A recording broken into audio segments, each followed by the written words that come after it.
也那屏东县今是举办过动物船的活动，有900万人要挑战过去小琉球。不过，因为这风影收单，这其中有36个是过到半中途，就过到无力，爱人来救。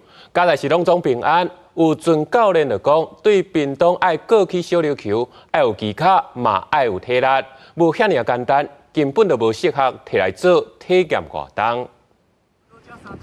远海上一个查甫人一直过船，也过国宝船无向前，反倒转互海影，拍向后边，船扑扑沉沉。绳子不要放，先不要上来，先不要上来。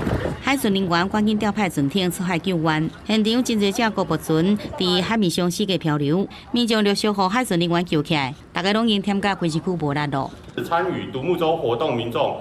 陆续发生体力透支，无法安全抵达终点情形。海巡艇陆续抵达大鹏湾青洲公园西南方1.2里处海域救援。原来是屏东县府举办国宝船活动，吸引900人来挑战环岛小琉球，对青洲滨海由崎区出发，终点站定伫小琉球中澳山坡，全程大约11海里。有计过船时间要用4点钟，不过测试展示6点外，有36位民众因为风影大，体力无够。 漂流在海面上，加在是有惊无险，全部拢救回来。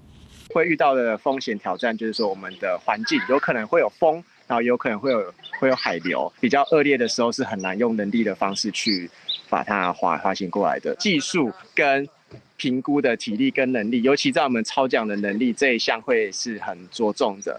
开放性水域比静态水域有加海流加风向加变数。有教练特别讲，环岛小琉球对体能甲技术拢爱一定的水准，无建议拄算这个国宝船的人，头一摆就挑战这个行程。记者综合报道。